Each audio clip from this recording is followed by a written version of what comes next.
So the first thing I got to do is I'm flipping the breaker back on. I've got the breaker back on. Now the remote control, let's see if it works. I don't know if it's going to work just yet until I pull one of those pull chains. We're going to try the light first. Look at that. I've got it on the remote control. Hey, come on. There it goes. And now let's see if the fan works. Let's just go on medium.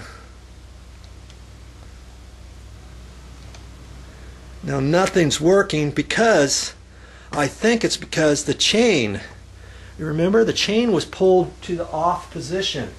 So now I've got to pull the chain. If I pull the chain once, that should make it go on to the fast position.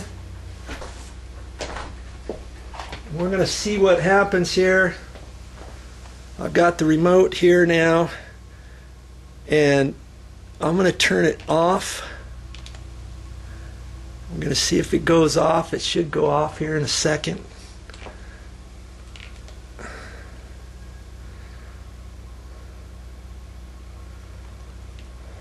We got the light is working. See there? And now I'm going to turn it on to high. And the housing's still off up there, but we're just double checking this, right? Okay, I just pressed on the high button, and there it's going. Look at that. This remote control is now working this ceiling fan because I was able to transfer that module up there because we were throwing away the other old ceiling fan, and the new ceiling fan that I'm going to install over there has its own remote control. Pretty cool, huh?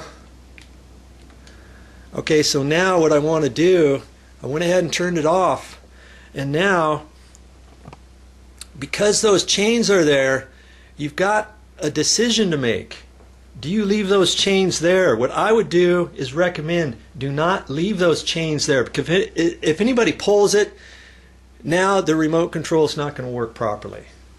Okay, so you can take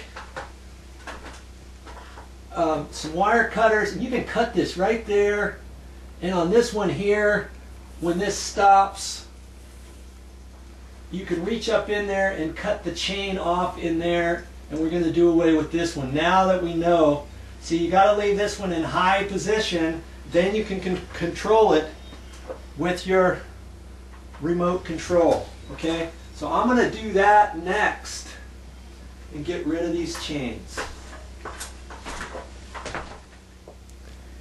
Now here's something else you could do. You could leave the chain for the light, because the light one is, the chain is going straight up and down. So, you know what? Maybe you can't when you have the remote control. Let's just see. Okay, that's on. Yeah, see? I mean, you could turn that on and off. Then you've got to go back to the remote control, and then see the remote control is not going to work unless you have that off. And now you can control the remote control because the module up at the top.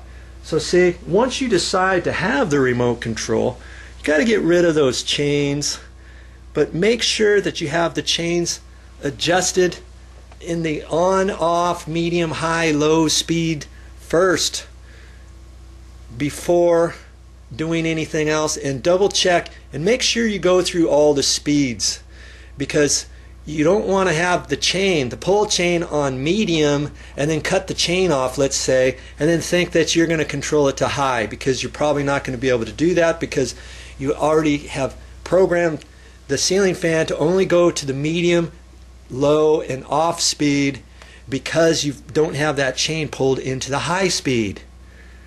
Hopefully I'm not getting too technical with you. Okay. There you go. One remote control ready to rock and roll. Now I just went ahead and turned that ceiling fan off. I got to get back up there. But before I do that, I turned the breaker back off. If you've got a wall switch that controls your light, make sure you've got it turned off. I'm going to get back up there, and I don't want any of those wires hot as I'm messing around with them. Even though I have the wire nuts on them and everything, it's best to make sure that there's no power up there before you reattach your housing and get your trim back up in there. So I'm going to install that trim and housing exactly how I took it off, rerouting my wires, pushing my wires up there carefully, making sure it all fits nice and pretty. Just a quick follow-up on these chains. If you like the look of the chains, you can leave them there. You don't have to take them down. Just make sure you remember to not pull these and tell everybody, hey, don't pull these anymore. Because if you pull this out, there's going to be a hole that when you look up there, there's a hole. And then where this chain is, there's another hole on the side. And if that hole on the side was over here, let's say, and then you look up at the ceiling fan and you don't see anything coming through there, you might think, oh, what's that for? So if you want to leave these chains, fine. If you think this chain is too long, you want it up shorter, you can sometimes if you see a little chain release right here, you can release that, cut this back up higher, move these chains up higher so it doesn't hit anybody. Their head, if it's too small, or their arms, or whatever, or you don't want your kids to reach them, you can just raise these up a little bit. You know what I mean? So for right now, I'm going to go ahead and leave these and find out what the owner wants me to do with them. Got the power back on,